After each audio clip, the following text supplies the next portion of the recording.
Estamos en Exitosa, la radio del Perú, y nos acompaña el general José Luis Lavalle, comandante general de la Policía Nacional. Bienvenido. Muy buenos días, general. Comencemos por el caso de Elvis Miranda, este policía que en Piura, es decir, la reproducción de los hechos traté de hacerla el día de ayer, sí. Y ¿no es cierto? Pero es más o menos esa la secuencia. Se produce un asalto, él y un compañero Carguayo, creo que se apellida. Así es.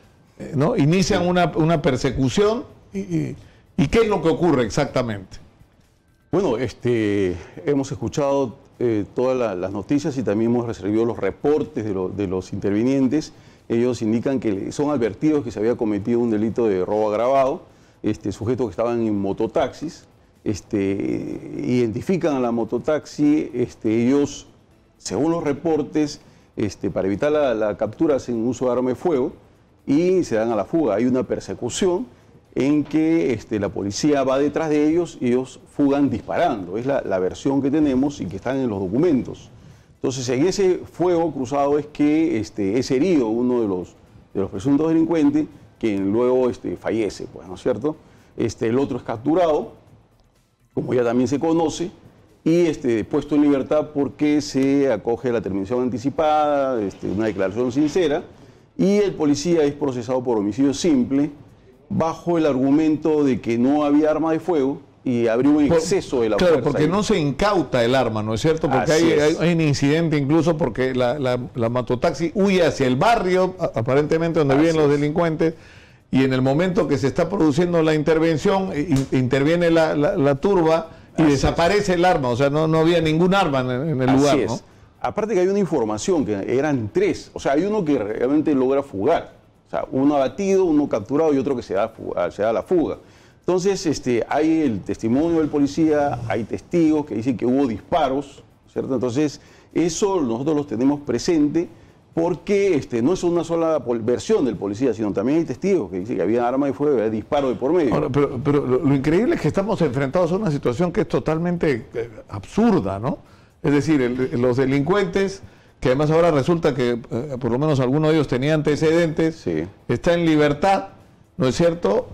Y el policía, que es el que está peleando con el delito, está preso. O sea, es el mundo al revés, ¿no? Sí, pues se ve que es algo contradictorio. Y acá nosotros decimos, y lo hemos dicho siempre una muerte violenta tendrá que haber una investigación, siempre tendrá que hacerse las pericias, pero siempre hemos dicho que es extremo una prisión preventiva para un policía que actuó en ejercicio de función, estando en servicio y cumpliendo los protocolos, porque nuestra norma del uso de la fuerza, el decreto legislativo 1186, entre uno de sus supuestos para hacer uso del arma en una agresión letal porque había un disparo de parte de ellos, es que también que sea en fuga y que haya peligro de vida, no solamente para el policía, sino también para el ciudadano de a pie, porque un delincuente en fuga lo que hace es disparar en la dirección que sea, o sea, hacia el policía, pero donde caiga. Entonces, hemos tenido muchos eventos en los cuales ciudadanos de a pie son heridos, a veces muertos, por las balas perdidas de estos delincuentes. Entonces, eso también está comprendido para el uso de la fuerza letal. El policía también está habilitado a hacer el uso del arma cuando hay el delincuente en fuga y disparando, usando uso de armas. Entonces, encuadra ahí dentro del marco legal. Por eso que nosotros insistimos, y toda la defensa legal también, de que esta medida de prisión preventiva es excesiva. Ahora, fue excesivo todo, ¿no? Porque había 5 fiscales, un asistente. Eso es una cosa que no tenía como lógica, ¿no? O sea, desde el punto de vista de la presencia física de fiscales, había más fiscales que en los casos de Lavajato, ¿no? Bueno, sí, hemos podido apreciar videos de los asistentes a la audiencia, donde se advierte pues una presencia de 5 fiscales y bueno, y otros personajes, ¿no? Sí, nos llamó la atención, pero bueno, ellos tendrán su lógica de trabajo y bueno, tendrán que explicar en su momento. Ahora, esto da un pésimo mensaje, ¿no? Llamamos la atención sobre esto, a los delincuentes de impunidad, al ciudadano de desprotección y al policía. Es absolutamente contradictorio, porque lo que te están diciendo, si cumples con tu deber para luchar contra la delincuencia y y el delito y te ves obligado a usar tu arma, cuidado que vas a terminar preso. Entonces mejor que tengas lo que se vaya. Digamos, y delincuentes que además están armados, ¿no? Claro. Bueno, ese es un mal mensaje, pues, ¿no? Que se detenga, que se dicte prisión preventiva para un policía que está, perdón, ejerciendo su labor. Ahora, fíjese, viendo cifras, este año, de enero a la fecha, no ha pasado ni un mes, y la policía ha incautado 222 armas de fuego a nivel nacional, que en muchos casos están en manos de los delincuentes. Es decir, la policía, siguiendo sus protocolos, los ha detenido, los ha intervenido, los ha reducido, y ha incautado 222 armas de fuego en manos de la delincuencia. Si la policía tuviera como modo de trabajo abrir fuego contra todos los delincuentes, tendríamos seguramente más de 200 fallecidos en estos 20 días del mes, empezando el año. Y el año pasado entiendo que las cifras han sido incluso más altas, ¿no? Porque el año pasado hemos tenido algo de 4.500 armas de fuego. Armas incautadas. Incautadas en manos de la delincuencia. Entonces, como le digo, y un porcentaje importante de estas incautaciones ha sido en intervención directa con los delincuentes, enfrentamiento con los delincuentes, usando las técnicas de reducción, usando todos los procedimientos que nosotros solemos hacer en el cumplimiento de la ley.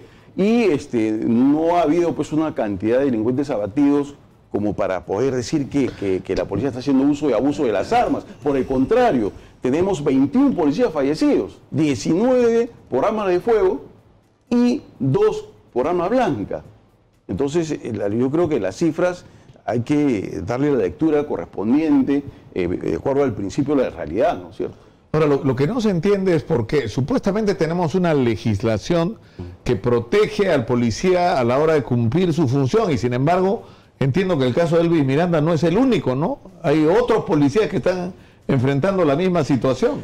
Sí, en el camino de conocer el caso de Elvis Miranda hemos tomado conocimiento de casos muy similares y no sé si será de casualidad, pero también en la zona Piura, en la zona de la región de Piura, en la zona norte del país, ¿no? Donde también suboficiales, al momento de hacer uso del arma frente a una agresión ilegítima, finalmente han terminado procesados, inclusive uno de ellos con orden de captura hasta el momento.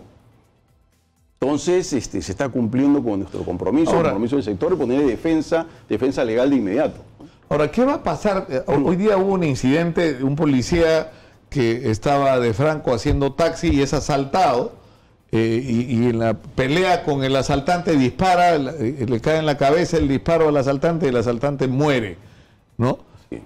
¿Ahí qué va a pasar? ¿Este policía va a ir preso también por eso? Se ha cumplido inmediatamente con designar a la defensa legal que lo está acompañando en las diligencias de ley. La información que tenemos que este colega, su oficial de servicios, que trabaja en el hospital del RIMAC, él, en sus horas libres, porque era la 1 de la mañana, él hace taxi por aplicativo. Estando en el centro de Lima, ha sido abordado por 2 individuos que al momento de subir al vehículo ya lo encañonan, lo amenazan, lo amedrentan, seguramente para robarle el propio vehículo, que era su herramienta de trabajo. Él ha reaccionado frente a esa amenaza que era cierta en ese momento y pues ha hecho uso de su arma también, que lo tenía en el cinto. Producto de ello, un delincuente resultó herido, él mismo lo ha trasladado hasta el hospital 2 de Mayo, donde finalmente ha fallecido. Esto ha sido recién, ahora a la 1 de la mañana estamos con defensa legal y se están haciendo todas las diligencias. Hasta el momento, así como está, calza como una defensa legítima, ¿no? Claro, pero ese es el tema, es decir, el policía tiene derecho a usar el arma y uno de los argumentos que se usa es el de la... ¿cómo es que le dicen? El de la disparidad, ¿no es cierto? La ventaja. La proporcionalidad. La proporcionalidad. Sí.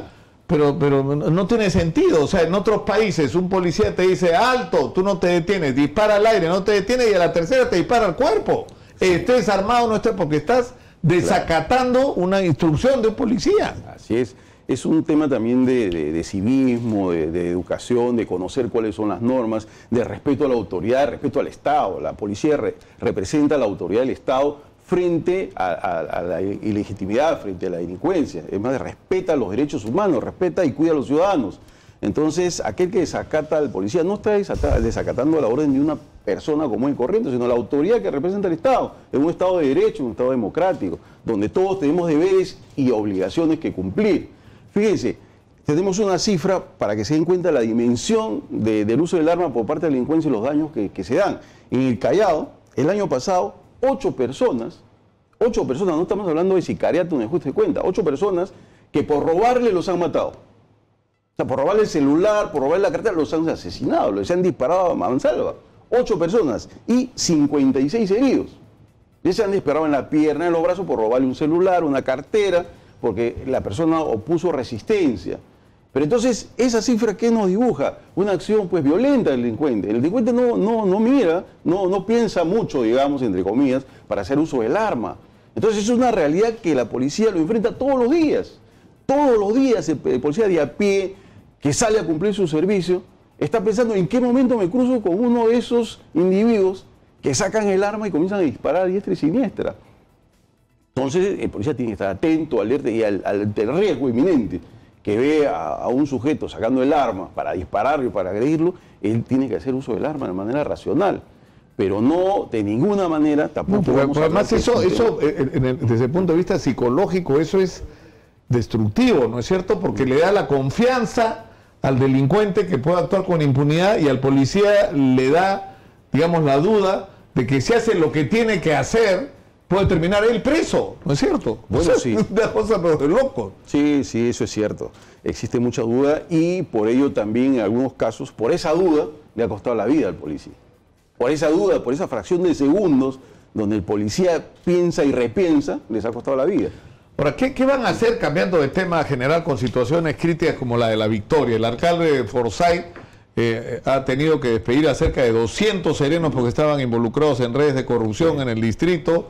Él recibe amenazas de muerte. Hay una situación con respecto al descontrol de la venta ambulatoria. Lo que están pidiendo es que se declare en emergencia de seguridad al distrito. Bueno, sí, la realidad de La Victoria es preocupante. Hemos tenido varias reuniones ya con el ministro que ha dirigido la reunión, con el alcalde y su equipo de trabajo. Hemos analizado y ellos nos han expuesto la cruda realidad, que también nosotros las conocemos, pero que lamentablemente se gestó al interior del propio gobierno local en la gestión anterior o gestiones anteriores.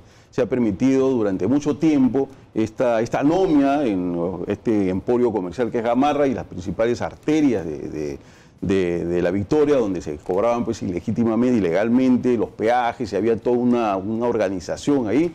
La policía ha hecho varias labores contra ese tipo de criminalidad, pero no es suficiente. No es suficiente, entonces ya ahora estamos coordinando para tener ya acciones específicas que permitan progresivamente traer la tranquilidad que debe tener el distrito. Porque lo que ha dicho el alcalde Forsyth es que ya hay identificadas aproximadamente 25 organizaciones que operan y que lo que falta es la intervención, digamos, ¿no? Empezar la intervención sobre estas organizaciones. Bueno, es la información que corre por ahí, que le han hecho saber a él, pero yo dudo en realidad que sean realmente 25, pero de que hay delincuencia hay, de que se han organizado, lo están organizados. Reitero, nosotros estamos haciendo un trabajo de repente paciente para ser selectivos y poder intervenir a aquellos que están involucrados en estas acciones delictivas, y eso toma algo de tiempo. Estamos acelerando para que esto sea lo más pronto posible. Lo que queremos es hacer una intervención muy técnica. Por el momento, tratar de mantener el orden con mayor presencia policial y hacer un trabajo ya más fino de captura de estos individuos, que será más temprano que tarde. En eso estamos y tenemos dedicado ya personal a tiempo completo para ello. General, hay en el caso de Gamarra, como en otros, un componente social, ¿no es verdad?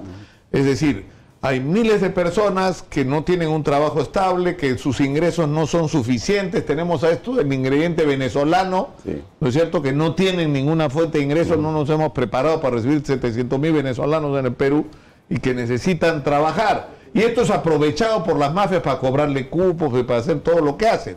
Pero evidentemente plantea un problema social muy serio. Es decir, se puede retirar a los ambulantes de Gamarra, pero el problema se va a trasladar a otro lugar, ¿no? Sí, el tema es muy complicado, y por eso es que también se plantea una intervención multisectorial. ¿no? Con los otros sectores, con trabajo, salud, inclusive estar ahí con la propia migraciones para ver, los funcionarios de migraciones para ver cuál es la condición, cuál es la situación en que se encuentran los extranjeros aquí. Y también en el marco de la ley orgánica de municipalidades, que le da a la municipalidad pues la función de regular el comercio ambulatorio, acompañarlos a ellos también, a ese ordenamiento, pero acompañarlos, porque hay función definitivamente que le compete a la municipalidad. La policía no puede y no va a hacer tampoco labores que no corresponden, pero sí acompañar en esa decisión firme del alcalde de ordenar su distrito. Ahora, estuvimos en una entrevista con los gobernadores regionales, ¿no? Y hay, por ejemplo, en el caso de Madre de Dios, reclamos con respecto a que hay 500 policías, cuando eran 20.000 habitantes, ahora son como 80.000 y tienen los mismos policías, y que la delincuencia creció muchísimo por el tema de la pampa y la minería ilegal. Y ahí hay un tema del que hace tiempo se discute, ¿no es cierto?, de la distribución eficiente de los policías con los que se cuenta, porque hay montones de policías cuidando funcionarios, o sea, cumpliendo funciones administrativas. O sea, ¿qué medidas se van a tomar con respecto a eso? O el tema de los policías semáforos, ¿no? Ante la ineficiencia del sistema de semaforización ¿no es cierto? Los policías están terminando por hacer un trabajo que no les corresponde. Claro, sí. Bueno, el tema de la policía administrativa ha sido corrigiendo en el tiempo y lo seguimos trabajando con tecnología que permita tener menos policías en actividades de oficina, ¿no? Solamente lo estrictamente necesario.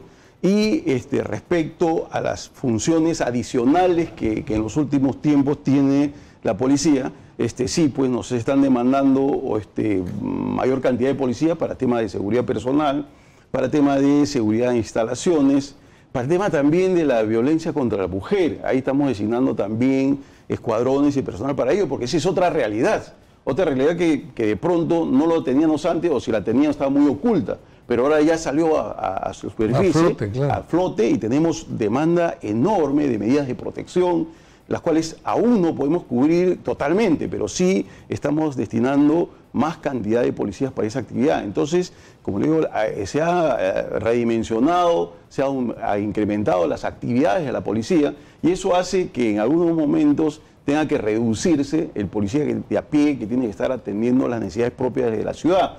Por eso es que hemos tenido que tomar una medida de urgencia, de emergencia, de pedir un egreso extraordinario de suboficiales para el mes de marzo.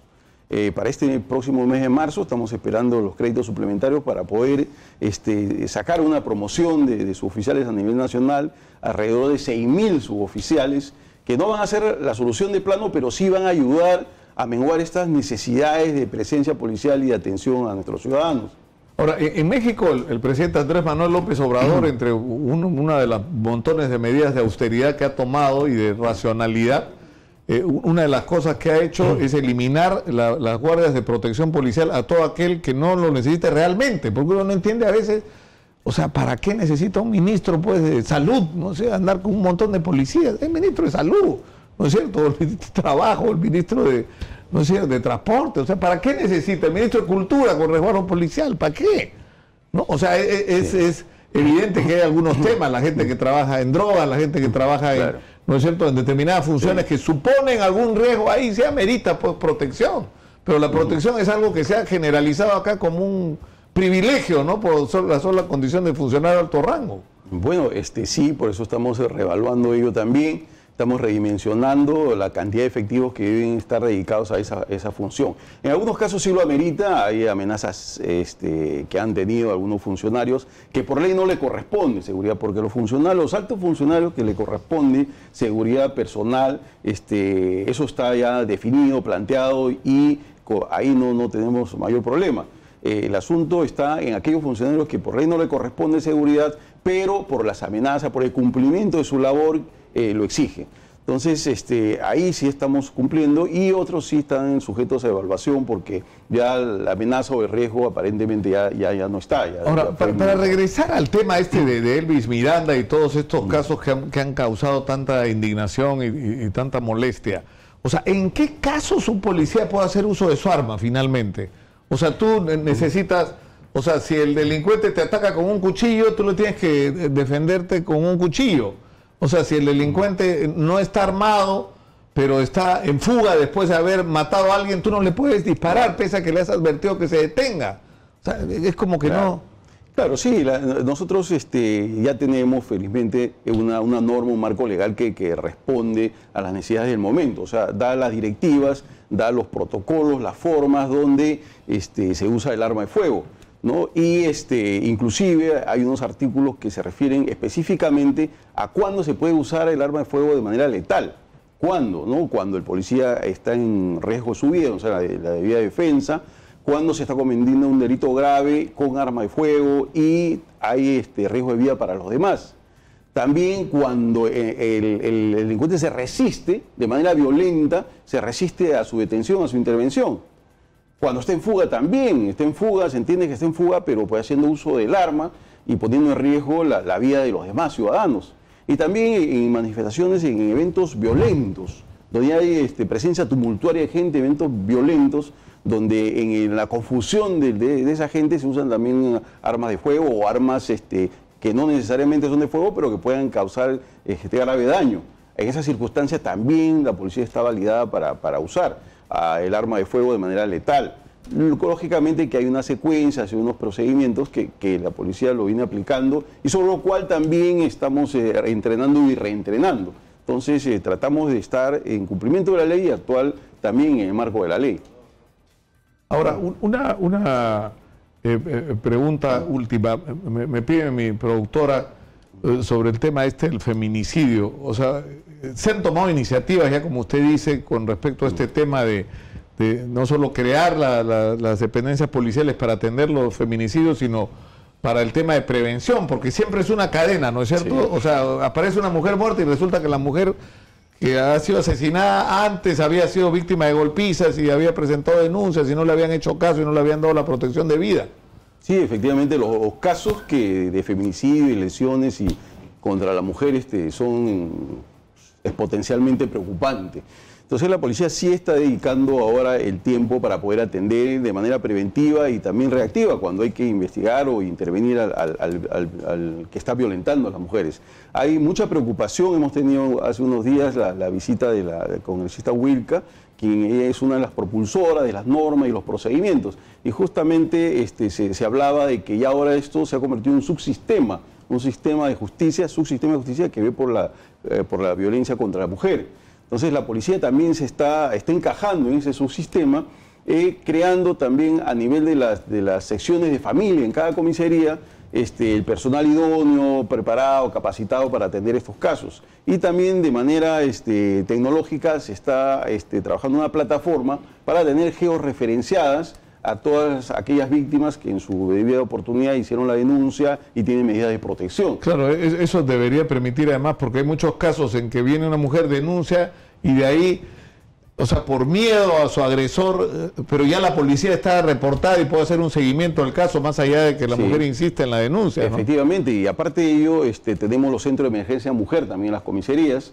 El año pasado se inauguraron más de 100, este año está otra cantidad similar, está propuesta. Y tenemos ahí también los elementos técnicos, psicólogos, abogados que están para dar la asistencia inmediata a la víctima. Ahora, una última pregunta que tiene que ver con la experiencia de Brasil. La corrupción es una de las lacras que tiene que enfrentar nuestra sociedad, ¿no es cierto?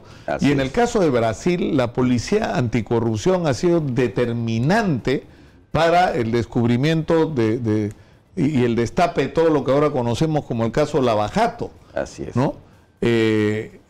La pregunta es, porque en algún momento conversamos incluso con el general Morán, así como hubo un GEIN, un grupo especial de inteligencia para combatir el terrorismo, ¿no debería haber un cuerpo especializado en el tema de la corrupción en el Perú? Bueno, sí, nosotros estamos en la misma línea. El tema de la corrupción y sobre todo la corrupción sofisticada, ¿no? Que es bastante compleja, necesita de agentes especializados en investigar estos hechos ilícitos que está vinculado a la cosa pública. Fíjense, la Policía Nacional tiene la Dirección contra la Corrupción, el ADIRCOCOR, que en su momento tuvo un trabajo muy importante dentro del subsistema anticorrupción, después del caso Vladimiro Montesinos. Entonces tuvo momentos de auge y después, bueno, por la misma generación de este tema de criminalidad organizada, tuvimos que desplazar algunos elementos de ahí a otras funciones. Pero ya es tiempo de recobrarlo en esa medida de la especialización y subespecialización que tenemos que tener. Entonces, estamos en plena capacitación y tratando de captar a los elementos más idóneos para conformar estos equipos de trabajo. Ahora, me piden, si lo permite, general, aprovechar estos últimos minutos que tenemos para el tema de los venezolanos.